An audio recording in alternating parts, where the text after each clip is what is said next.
Hello,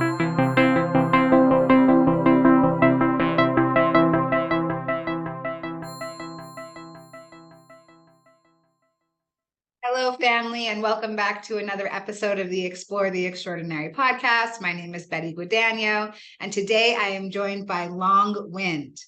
And we had this really kind of quick conversation on Instagram, and we talked about some stuff around the language that we use for how to explain the spiritual experience, and how we both kind of use language that's technology based. And so right away I was like, why don't you come on the podcast and we can have a conversation about it?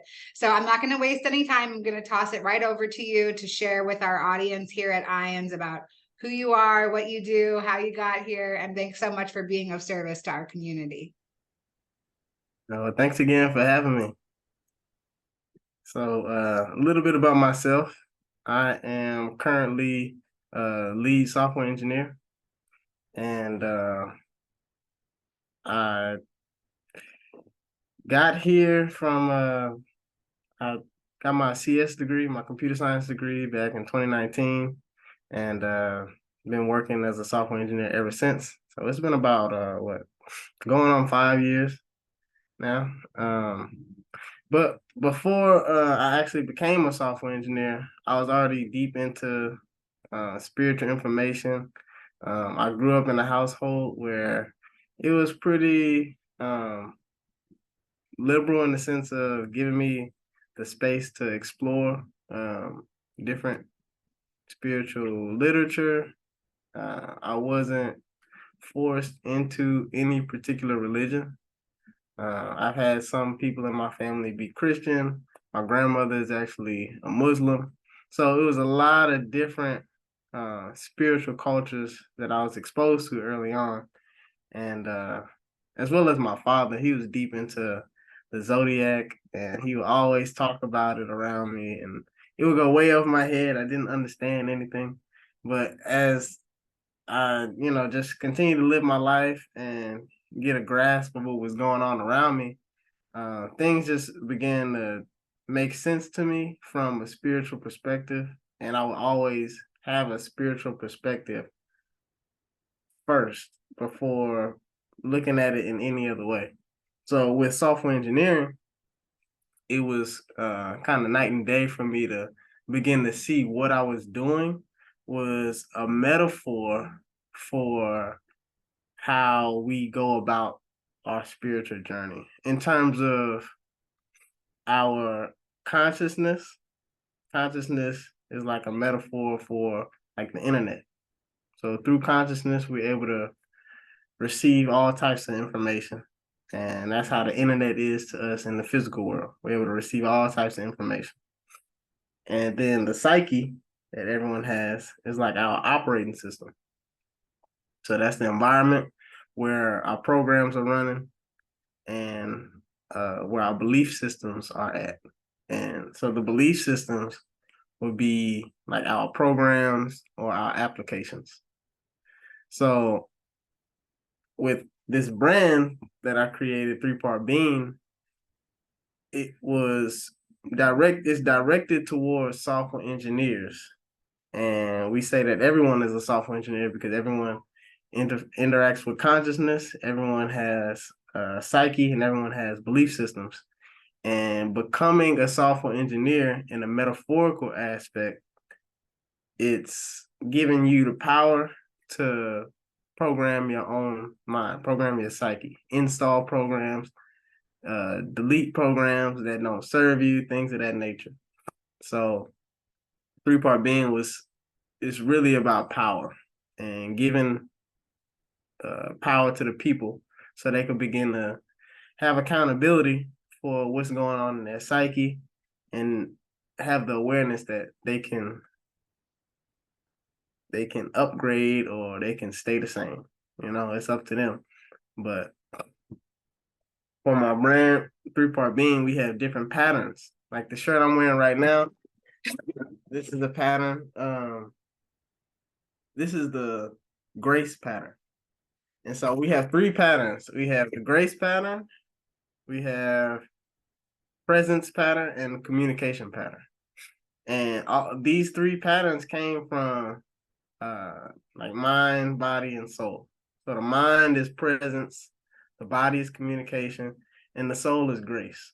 And so today I'm wearing the grace pattern because I'm feeling soulful today. And this is actually intended to be a technology, like this pattern itself, because that's really how technology works. It works in terms of like patterns, consistent patterns. Like if you have an operating system, you have an application, there's a certain pattern that the program is coded in for it to work in that operating system. If you put it on another operating system, it should just work the same because it has the same pattern. And so these patterns that I've created are for the psyche to ingest and be able to move to that, to whatever intention that pattern holds, is to move the awareness to that. So this is about grace.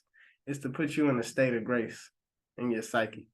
So maybe you just got in a car accident, and right before the car accident, you couldn't pay your car note. So it's like, man, what am I gonna do?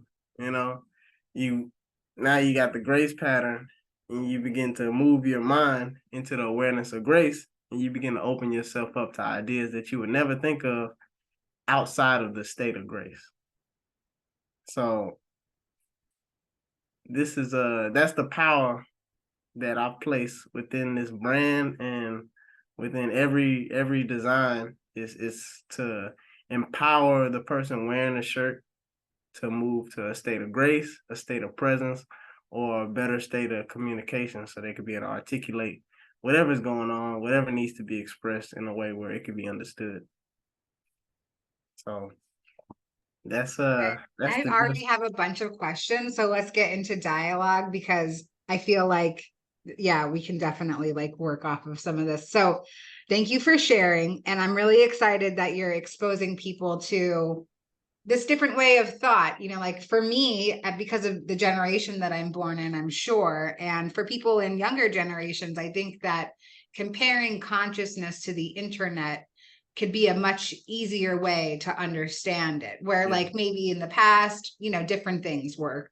After my spiritual experience, I remember a very clear download that said, you know, like consciousness is like outer space or the ocean or the internet, this infinite vast thing that can never be fully understood or explored. But just to give me that idea of vastness, and think about how vast the internet is. It's gigantic. Like there's no way to ever tap into every piece of the internet. So you talked about the psyche, and I'm curious if maybe you could talk a little bit about why each person's psyche is so different. What are the pieces that really make up the psyche? Well, really from my perspective, I see it like people build their psyche based off their experience. So what you believe in is kind of like what you install. So if you have a Christian background and you grow up believing that Jesus is an external character that's going to come and do everything for you, it could give you a sense of it'll be hard for you to have accountability for your decisions because you believe that somebody else is going to be doing something that you actually are supposed to be doing. And that is a program that a lot of people nowadays are beginning to uninstall because of a lot of the information being put out on the internet. Okay, so just to keep going on that, which was one of my other questions, is how do people go about uninstalling programs? Do you feel like there's specific programs that need to be deleted out of people's motherboards? I think that's the wrong word, but like, yeah, how do you go about uninstalling a program? Yeah, I would say to go about it, you have to have you can't just uninstall the program, because then you'll just have nothing there. And then you could slip into depression because you feel empty, because you just had something that you was very connected to. Because it's a very delicate process to uninstall a belief system that you've been processing and running on and operating on for so long. So to really uninstall a program that you know doesn't serve you, you have to know it doesn't serve you.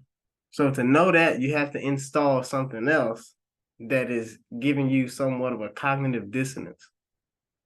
So let's say the example I use with growing up in a Christian environment, and you believe that Jesus is coming to do something for you, save your soul, or however you're seeing it. But you're not putting that, you're not giving yourself the privilege to be able to be like Jesus. Because that's what I got out of reading the Bible and understanding Jesus and reading what Jesus actually said.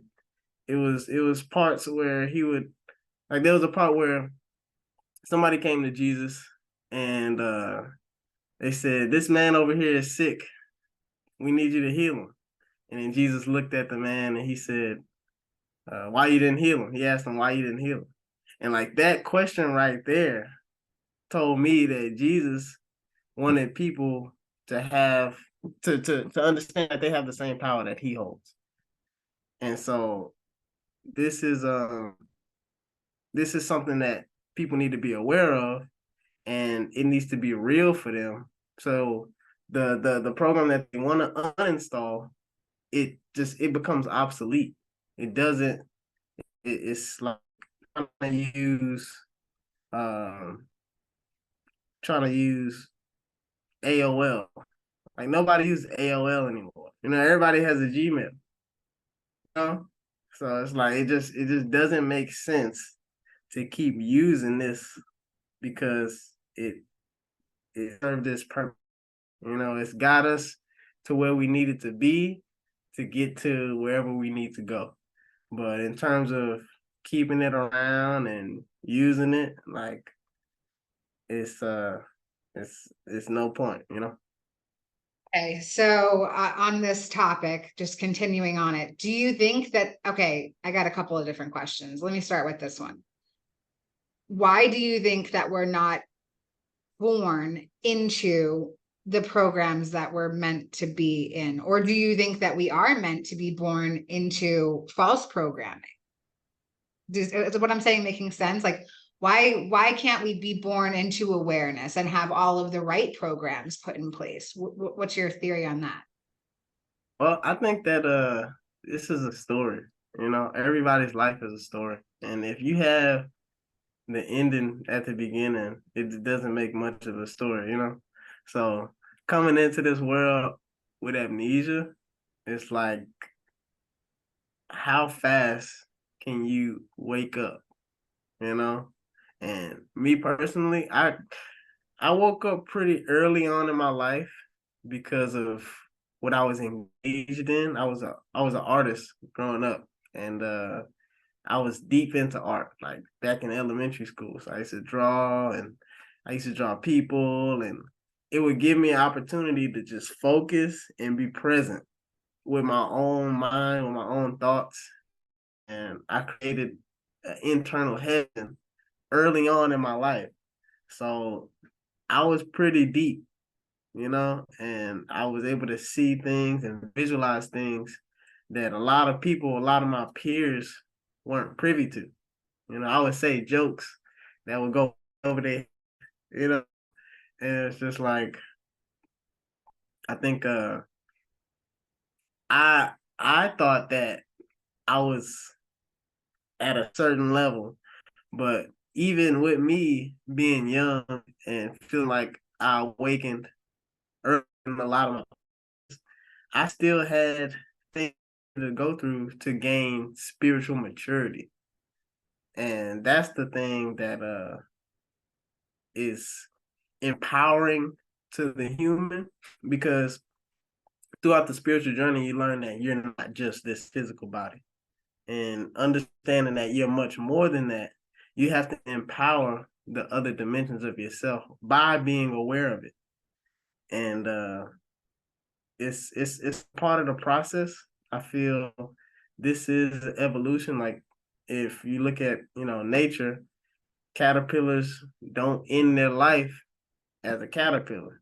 They end their life either as a butterfly or on the way to becoming a butterfly. Everybody doesn't make it. All the caterpillars don't make it out the cocoon, but it's a process that every caterpillar has to go through. It's because it's their natural evolution. And so that's really what it is. I feel like it's our natural evolution to level up spiritually, to awaken and become aware of the other dimensions of ourselves. Yeah, that's really beautiful. Can you talk a little bit about what it was like to like be young and start to come into this level of consciousness or this level of awareness? What was it like for you? Did you find mentors that helped you? What kind of information assisted you on this path?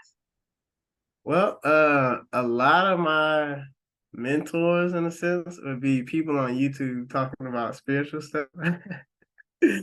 Like, I'm not sure if you know Emmett. Yeah, Bob Emmett, that's one. It's a lot of other people that talk about physical information. Like now that I'm older, I listen to a lot of Michael Mirdad and Caroline Miss.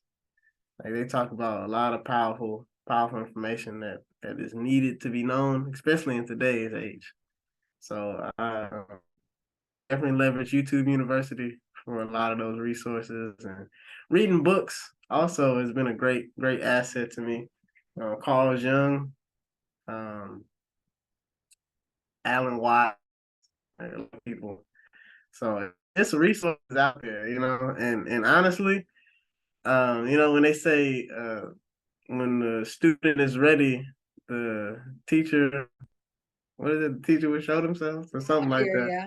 I feel like I was ready early on, so a lot of information came to me that people would have just passed up because they weren't ready for it. But I was ready because I was only ready because I was confused and I wanted to know.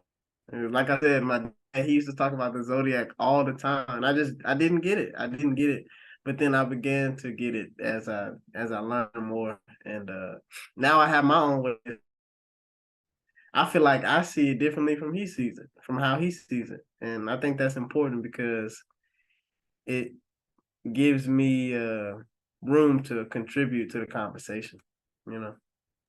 Wow, yeah, I really love that. And yeah, of course, we're all experiencing this through different perspectives and we're able to, come together with different pieces of the puzzle, but we're all kind of getting to Yeah. the same puzzle will be made. Exactly. So I'm curious within your program and maybe just theorizing in general, do you think that there's certain base programs that people need to have in order to come into the spiritual journey to become those butterflies or at least to get into the cocoon? What do you think some of the base programming is?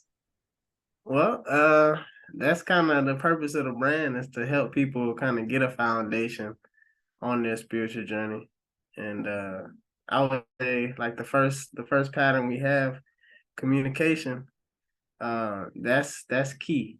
And the communication is actually related to the body because we communicate, verbally and non-verbally. So it's how we communicating internally. We become more aware of that and understand what's really going on there. Sometimes we're communicating things that we don't really mean, and it's jeopardizing our health. It's holding us back.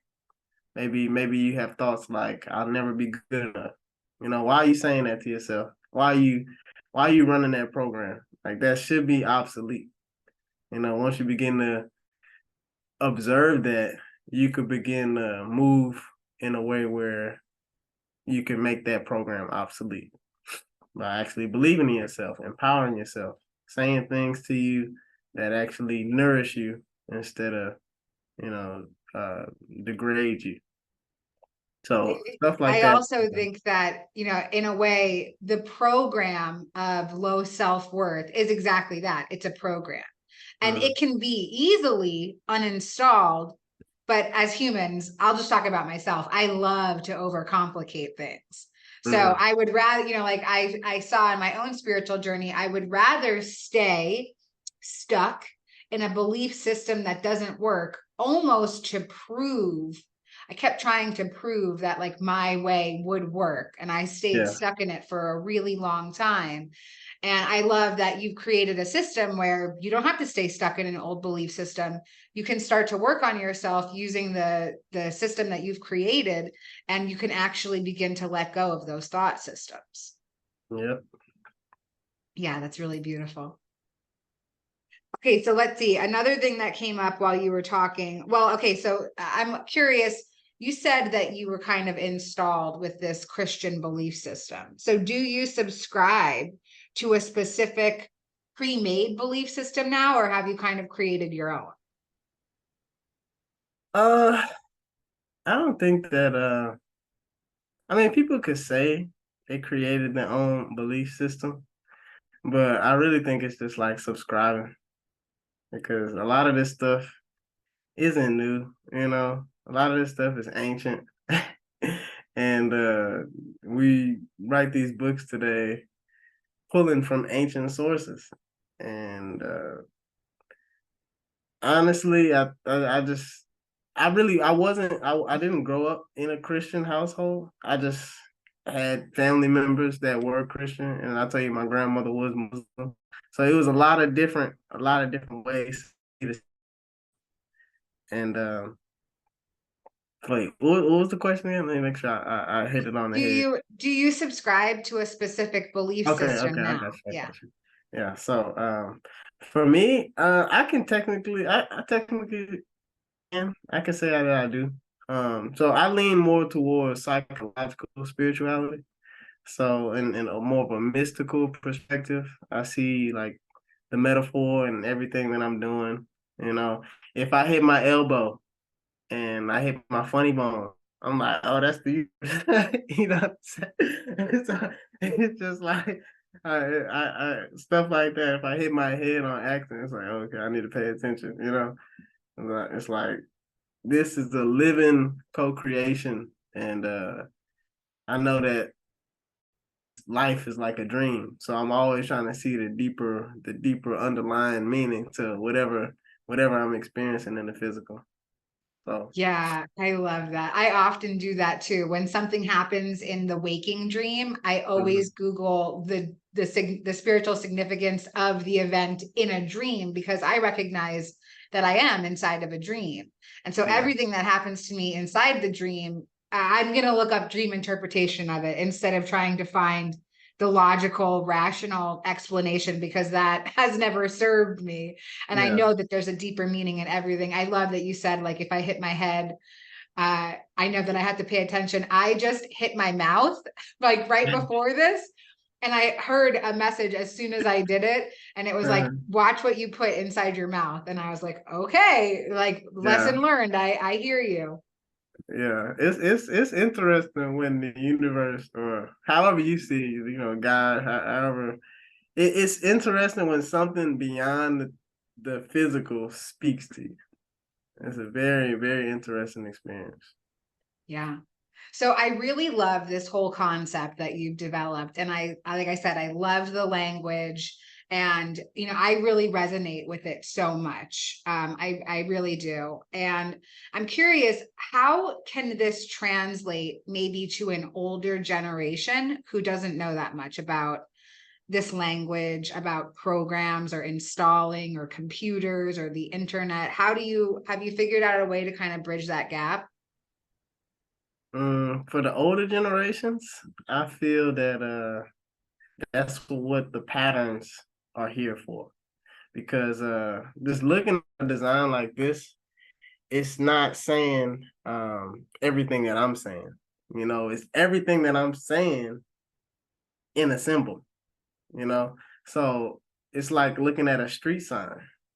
Everything that the state laws are saying about how to operate a vehicle is everything that they're saying in a symbol. Stop or you can kill somebody. They don't say that on the sign. It just say stop. But we know to stop at a stop sign. And so I want these shirts and these patterns to be symbols for people to be able to move accordingly. Like this is like grace, become aware of the grace that you are that is available to you, you know. And Wow. Yeah, I love that. And I think that is a great way to bridge things as well. So I've really enjoyed this conversation. I knew that I would, and I'm glad that it's recorded, because we could have had this conversation without recording and it still would have been just as awesome. I just want to see if there's anything else that you'd like to share to feel more complete about our time together today. And we'll have all of your information in the liner notes of the video as well. But is there anything else that you'd like to share? the last thing that I would like to share is why am I doing this now? Okay, so everyone has been seeing the things about AI and all of this stuff going on with AI and singularity. Like it's it's like a joke. It's like a big joke because we're as humanity, we're really collectively experiencing a spiritual awakening. And they got the hype and the focus on artificial intelligence reaching singularity, when singularity is really meaning awakening, oneness. And that's really a metaphor for what we're experiencing, but they got our attention on something external to our spiritual experience. And so I'm trying to redirect the focus back to us and letting people know that we're the ones that are supposed to really be experiencing the singularity and the awakening, and these patterns were crafted and created to assist us in that process. So we can have engineers that actually build things to serve a sovereign humanity instead of continuing to build technology that restricts us, limits us, and helps us lose consciousness. So that's the how that I'm putting in this brand, and I'm gonna keep pushing it. And that's the gist of everything I gotta say. That's beautiful. Yeah, I mean, like, I feel like based off that last sentence, I could talk for 45 more minutes. But I've often said that everything that goes on in the external world is a distraction for my soul and its mission. My soul is here to accomplish certain things, but if I focus on what's going on outside, like if I watch the news, or like you just said, like get distracted by all the information about AI or Yeah, aliens, or like whatever they're feeding us in this moment, then my soul can't accomplish what it came here to do. And that's to awaken, share light, spread joy, and, like really be focused in connection with other people, like what we're doing yeah, right now. So beautiful. It's so powerful. And I love that you've created a conscious way to contribute to the evolution of consciousness. So thank you so much for your service. Thank you for being here and chatting with me today. And all right, we'll see you next time. all right, thanks.